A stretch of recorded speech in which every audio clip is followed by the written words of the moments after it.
Hello guys, welcome to my channel. तो इस video में हम लोग क्लास 10th का चैप्टर नंबर 5 अर्थमेटिक प्रोग्रेशन का एक्सरसाइज 5.3 का क्वेश्चन नंबर 8 से डिस्कस करने जा रहे हैं। इससे पहले वाली वीडियो में हमने क्वेश्चन नंबर 7 तक बहुत अच्छे तरीके से डिस्कस कर दिया था।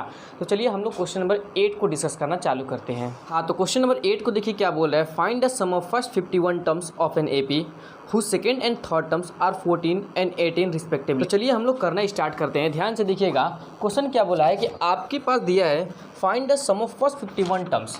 ये क्वेश्चन नंबर आपका 8 है। आपको sum of first 51 terms find out करना है। क्या फाइंड आउट करना है? एस 51 की वैल्यू फाइंड आउट करना है। सम बोलेगे तो यहाँ एस लगाएंगे। तो एस 51 की वैल्यू फाइंड आउट करना है। Whose second and third terms are 14 and 18, मतलब जिसका सेकेंड टर्म्स यानी कि जिसका सेकेंड टर्म्स दिया है 14 और थर्ड टर्म्स दिया है आपके पास 18। यहाँ टर्म्स की बात किया है तो हम इसीलिए ए लिए हैं, और यहाँ सम की बात किया है इसलिए हमने एस लिया है। ठीक है, तो हमको फाइंड आउट करना है सम ऑफ फर्स्ट 51 टर्म्स जिसका सेकेंड और थर्ड टर्म्स 14 और 18 दिया है। तो कोई यहाँ से दिक्कत की बात नहीं है, आपके पास ये दोनों मिल गया है। इन्हीं दोनों की फॉर्मूला आप अप्लाई कर दे रहे हैं। ए सेकेंड को आप लोग क्या लिखोगे? देखिए, ए सेकेंड हमारे पास 14 दिया है। ए सेकेंड को हम ए प्लस में डी लिखते हैं। 2 है तो डी की तरफ एक कम लिखा जाता है। इक्वल टू में 14 आ जाएगा, इक्वेशन नंबर फर्स्ट। A3 को एक कम लिखेंगे जिसको लिखेंगे A प्लस में 2D इक्वल टू में है आपके पास 18, इक्वेशन नंबर सेकेंड। दोनों इक्वेशन का आपको सॉल्व करना है। यहाँ माइनस कर दीजिए हर जगह, तो ये दोनों आपके पास कट जाएगा। 2D में से 1 दी जाएगा तो माइनस का D बचेगा, क्योंकि बड़े वाले नंबर के आगे माइनस है। इक्वल टू में 18 में से 14 जाएगा तो माइनस का 4 बचेगा। D इक्वल टू क्या आ जाएगा हमारे पास? 4 आ जाएगा। यहाँ माइनस से माइनस ये कट गया है तो D इक्वल टू 4 आ गया। अब इस D की वैल्यू को फर्स्ट वाले इक्वेशन में रख दीजिए। फर्स्ट वाले इक्वेशन मान लीजिए हमारे पास A plus d equal to कितना दिया है? 14। D की जगह पे आपको 4 रखना है, तो A प्लस में 4 इक्वल टू हो जाएगा 14। A उधर जाएगा तो 14 में से माइनस होकर बचा देगा 10। ठीक है, तो A इक्वल टू हमारे पास आ गया कितना? 10। आपको निकालना है S51 की वैल्यू। तो S51 कब निकलेगा? n के जगह पे आपको 51 दिया है, तो S51 पहले आप एसएन की फॉर्मूला अप्लाई करिए। एसएन की फॉर्मूला आता है n/2 ब्रैकेट के अंदर 2a प्लस n-1 और मल्टीप्लाई में d। ठीक है, n के जगह पे 51 रखना है तो S51 निकलेगा। 51 रख दिया, यहाँ भी n के जगह पे हमने 51 रख दिया, नीचे 2 ब्रैकेट के अंदर 2। a की वैल्यू अभी हमने फाइंड आउट किया है 10, आप रख दीजिए 10 प्लस में n की जगह पे आपको 51 रखना है, माइनस करेंगे तो हो जाएगा आपके पास 50। d की जगह पे आपको 4 रखना है। अब उसके बाद क्या करना है? आपको बस सॉल्व करना है। ठीक है, तो ध्यान से देखिए, 51 और अपन में 2 ब्रैकेट के अंदर 10 दूना हो जाएगा 20 और 50 में 4 का मल्टीप्लाई करेंगे तो हो जाएगा 200। ठीक है, अब सॉल्व कर लीजिए। देखिए 51 अपन में 2, 200 में 20 का जोड़ेंगे तो 220 हो जाएगा। ठीक है, कितना हो जाएगा? 220। 2 से काट दीजिए, 2 से 110 बार में कट जाएगा। तो S51 की वैल्यू क्या है आपके पास? 110 में बस आपको मल्टीप्लाई करना है 51 का, आपका आंसर आ जाएगा। तो ये S51 की वैल्यू है। ठीक है, तो इसका स्क्रीनशॉट ले लीजिए और चलिए हम लोग क्वेश्चन नंबर 9 को डिस्कस करते हैं। हाँ, तो चलिए देखिए क्वेश्चन नंबर 9। क्वेश्चन नंबर 9 क्या बोला है? If the sum of first 7 terms of an AP is 49 and that of 17 terms is 289। मतलब क्वेश्चन समझिए क्या बोला है। आपके पास ये क्वेश्चन नंबर 9 है। क्वेश्चन 9 क्या बोला है? सम ऑफ फर्स्ट 7 टर्म्स यानी कि S7 की वैल्यू। सम ऑफ फर्स्ट 7 टर्म्स हमको दिया है कितना बाबू? सम ऑफ फर्स्ट 7 टर्म्स हमको दिया है 49 और दैट ऑफ 17 टर्म्स, मतलब इसका सम ऑफ 17 टर्म्स S17 की वैल्यू बाबू हमको दिया है 289, 289 दिया है। ठीक है, और इसके बाद क्या बोला है? Find the sum of first n terms, यानी कि आपको Sn की वैल्यू निकालना है। ठीक है, चलिए ध्यान से देखिए, S7 दिया है 49, आपका S दिया है, मतलब आप S की ही फॉर्मूला अप्लाई करेंगे।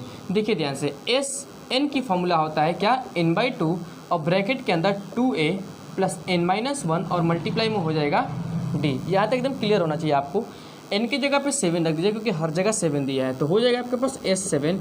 यहाँ भी हो जाएगा 7/2 और ब्रैकेट के अंदर 2 है, 7 में से 1 जाएगा तो 6 बचेगा। ठीक है, क्योंकि n की जगह पे 7 रखना था। ठीक है, आगे देखिए, S7 की वैल्यू क्या दिया है? S7 की वैल्यू 49 दिया है, रख दीजिए आप 49 इक्वल टू में 7/2। इन दोनों जगह से आप 2 को बाहर निकालिए तो अंदर बचेगा a प्लस में 3d बचेगा। ठीक है, ये 2 से 2 कट जाएगा तो कितना बचेगा? इसको अंदर मल्टीप्लाई करेंगे तो हो जाएगा 7a और 7 3 जो हो जाएगा यहाँ पास 21d और इक्वल टू में इसको उधर कर देते हैं तो हो जाएगा यहाँ पास 49। अब ध्यान से बाबू देखिए, 7 को आप फिर से कॉमन लीजिए तो a प्लस में आपके पास कितना बचेगा? a प्लस में 3d इक्वल टू 49। ठीक है, 7 से 7 बार में कट जाएगा तो a प्लस में 3d कितना बचेगा? a प्लस में 3d इक्वल टू 7 बचेगा। इक्वेशन नंबर इसको फर्स्ट ले लीजिए आप। ले लिया आपने इक्वेशन नंबर फर्स्ट। अब इक्वेशन नंबर सेकंड इससे बनाएंगे हम, इसको यूज़ करिए आप। ध्यान से देखिए, S17 की वैल्यू आपको 289 दिया है, S17 की वैल्यू आपको दिया है 289। आप फिर से Sn की फॉर्मूला अप्लाई करेंगे। फार्मूला होता है n/2 ब्रैकेट के अंदर 2a अब प्लस में n-1 मल्टीप्लाई में d। n की जगह पे 17 रखने को बोला है तो रख दीजिए आप 17 इक्वल टू हो जाएगा आपके पास 17/2 ब्रैकेट के अंदर 2 यहाँ 17 रखेंगे तो एक माइनस होकर 16d हो जाएगा। S17 की वैल्यू 289 दिया है तो 289 इक्वल टू हो जाएगा आपके पास 17/2 और 2a अब प्लस में हो जाएगा आपके पास 16d। यहाँ देखिए 17 से 17 बार में कट जा रहा है, कट गया, कितना बचा 17 इक्वल टू 1/2, अंदर से 2 को कॉमन ले लेते हैं तो a प्लस में 8d बचेगा, ठीक है, कॉमन निकलेगा तो 2 से 2 कट जाएगा, इधर बचा a प्लस में कितना 8d बचा और इक्वल टू में ये बचा यहाँ पास 17। इसको इस क्वेश्चन नंबर हम सेकंड ले लेते हैं। यहाँ तक एकदम क्लियर आपको। आगे देखिए दोनों इक्वेशन को आप एक जगह कर दीजिए, ठीक है। तो देखिए ये सेकंड है, फर्स्ट वाले को इसके नीचे लिख देते हैं।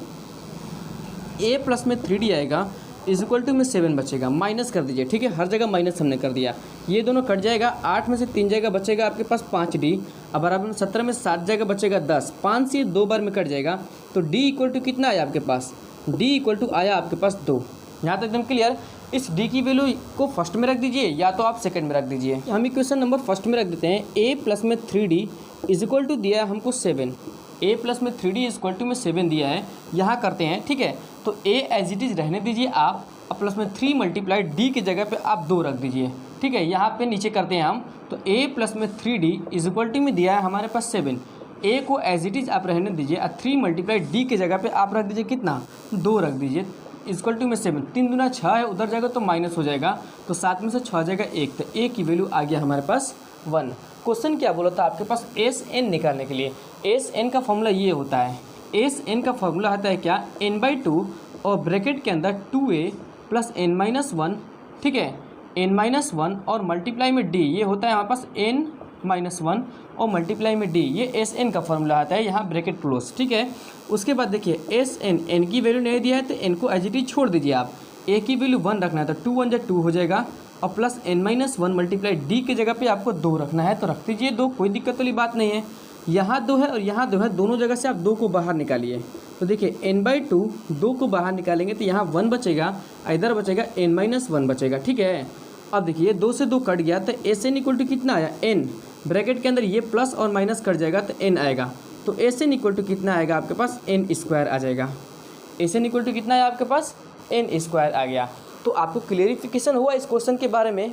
तो आई होप कि क्वेश्चन नंबर 9 बहुत अच्छे तरीके से समझ में आया होगा। चलिए हम लोग क्वेश्चन नंबर 10 को डिस्कस कर देते हैं। हाँ, तो क्वेश्चन नंबर 10 देखिए क्या बोले, so that's a1 a2 an form an AP। हमको शो करना है कि ये हमारे पास जो है ना वो AP बनाता है। जैसे हमारे पास ये क्वेश्चन नंबर 10 है, हमको शो करना है कि a1, a2, a3, a4 dash an ये AP बनाता है। फर्स्ट में दिया है हमारे पास क्या कि फर्स्ट वाले में ध्यान से दिखेगा, फर्स्ट वाले में दिया है an इक्वल टू दिया है बाबू हमको 3 प्लस में 4n, और सेकेंड वाले में हमको क्या दिया है, सेकेंड वाले में दिया है an इक्वल टू हमारे पास दिया है 9 माइनस का 5n, ये चीज़ दिया हुआ है। और हमको शो करना है कि ये AP बनाता है दोनों के लिए, फर्स्ट के लिए भी और सेकंड के लिए। तो हम पहले फर्स्ट के लिए चूज़ करते हैं, ठीक है, सोल्यूशन करते हैं हम फर्स्ट के लिए। ध्यान से देखिए फर्स्ट वाला क्या दिया है बाबू हमको, फर्स्ट वाला an इक्वल टू दिया है 3 प्लस में 4n। तो यहाँ आपको कोई दिक्कत नहीं होना चाहिए। सबसे पहले a1 a2 a3 दिया है ना जी आपको, तो हर जगह n की जगह पे 1 2 3 रखते जाइए। सबसे पहले 1 रखिए a1, तो n की जगह पे 1 रखेंगे तो 4 1 जब 4 हो जाएगा, प्लस में 3 जोड़ेंगे तो 7 हो जाएगा। तो a1 की वैल्यू आ जाएगा हमारे पास 7। अब निकालिए a2, तो n की जगह पे 2 रखना पड़ेगा, तो 3 प्लस में 4 मल्टीप्लाई 2, तो 4 दूना 8 3 11 हो जाएगा। तो 80 की वैल्यू आया आपके पास कितना 11। अब निकालिए आप बाबू a3, तो a3 कितना हुआ आपके पास, तो n के जगह पे आपको रखना पड़ेगा 3, ठीक है, 3 चौके 12 और 3 कितना हो गया आपके पास 15 हो गया। तो a3 आपके पास 15 आ गया। मतलब हमने कुछ किया नहीं है, बस ये n की जगह पे हमने 1 बाई 1 1 2 3 रख दिया है, तभी ना हमारे पास a1 a2 a3 निकलेगा जी, ठीक है। यहाँ उसके बाद देखिए ध्यान से, फिर उसके बाद AP आप बना दीजिए, a1 a2 an बनाना है, ठीक है। तो a1 की जगह पे 7 रखिए, a2 की जगह पे 11 रखिए, उसके बाद a3 की जगह पे 15 रखिए। उसी तरीके से बढ़ता हमारे पास जाएगा इस तरीके से। अब चेक करिए क्या सेकंड में से फर्स्ट को माइनस करते हैं और इसमें से इसको माइनस करते हैं तो क्या बराबर आता है, तो मतलब कि हमको चेक करना पड़ेगा a2 माइनस a1। तो 11 में से 7 जगह तो कितना बचेगा, 11 में 7 जगह तो हमारे पास बच रहा है 4। अब निकालिए a3 माइनस का a2, तो अब A3 कितना है, 15 है। तो 15 में से 11 को माइनस करते हैं तो कितना बचता है हमारे पास बाबू, A3 माइनस A2 हमारे पास बनता है 4। तो मतलब कि हमारे पास क्या आया, A2 माइनस का A1 बराबर आ गया है A3 माइनस का A2 का। और जब बराबर आ गया है तो आपका ये AP बनाता है, ठीक है, क्योंकि कॉमन डिफरेंस हमारे पास आता है बराबर तभी ना AP बनता है जी। तो हमने बराबर शो कर दिया, और जब बराबर शो कर दिया तो हमारे पास ये AP बन गया, ठीक है। अच्छा ध्यान से देखिए, हमने क्या किया था, ये AP बनाया था 10 का फर्स्ट वाला में, ये AP बनाया था और इसमें आपको एक और छूट गया था चीज, उसमें फाइंड आउट करना है सम भी, सम ऑफ 15 टर्म्स फाइंड आउट करना है, सम ऑफ फर्स्ट 15 टर्म, मतलब कि S15 की वैल्यू आपको भी फाइंड आउट करना है दोनों केस में, फर्स्ट में भी और सेकंड में भी। ये हमने डायरेक्ट इक्वेशन बना के लिख दिया है, वो जो सोल्यूशन किया इससे पहले वाला में हमने उसे मिटा दिया है। क्या कहते हैं, डायरेक्ट इसको लिख दिया है हमने, ठीक है। ये AP बना हुआ है, ठीक है। तो S15 की वैल्यू इस वाले AP से आपको बनाना है, तो कोई दिक्कत वाली बात नहीं है। ध्यान से देखिए, A की जगह पे यहाँ पे क्या है 7 है। अब देखिए D की जगह पे क्या है, यहाँ पास 11 में 7 जगह 4 है, और N की जगह पे आपके पास कितना है बाबू, 15 है।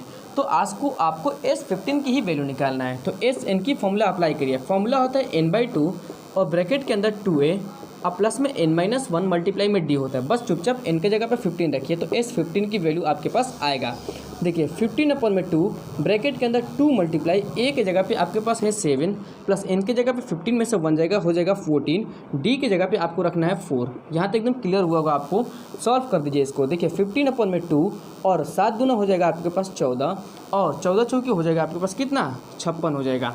अब उसके बाद आप इसको सॉल्व कर लीजिए। तो देखिए 15/2 ब्रैकेट के दोनों को सॉल्व कर लेते हैं, कितना हो जाएगा, 6 4 10 का 0 हासिल लेकर जाएगा, 5 और 1 हो जाएगा आपके पास 6, ठीक है। 2 से इसको काटिए 30 बार में, तो कट गया कितना, 30 बार में कट गया। अब इन दोनों को मल्टीप्लाई कर दीजिए तो आपके पास डायरेक्ट आएगा आपके पास S15 की वैल्यू। यहाँ पे करते हैं हम, तो S15 इक्वल टू क्या आया आपके पास, 15 या 45 यानी कि 450 आ गया। तो ये हुआ आपके पास S15 की वैल्यू, जो कि हमारे पास बहुत इजी तरीके से हो गया, ठीक है। तो आई होप कि आपको क्वेश्चन नंबर 10 बहुत अच्छे तरीके से समझ में आया होगा। इसका सेकंड पार्ट आप करिएगा खुद से, आपके लिए होमवर्क है, ठीक है। तो आई होप कि कुछ सारा क्वेश्चन, जितना क्वेश्चन हमने आज डिस्कस किया, 3 से 4 क्वेश्चन, जितना भी क्वेश्चन आपसे डिस्कस किया, वो आपको क्वेश्चन बहुत अच्छे तरीके से समझ में आया होगा। और एक बात और भाई, अगर आपको मेरा एफर्ट, मेरा एक्सप्लेनेशन, मेरा समझाया वो आपको पसंद आ रहा है तो प्लीज़ मेरे चैनल को लाइक शेयर सब्सक्राइब कर दीजिएगा और ज़्यादा से ज़्यादा शेयर करें, ताकि ये वीडियो हर बच्चे तक पहुंच पाए और हर बच्चे अपने बोर्ड एग्जामिनेशन एक बहुत अच्छा सा स्कोर कर पाए, ठीक है। तो चलिए मिलते हैं आपसे नेक्स्ट डे में, तब तक thank you so much for love and support.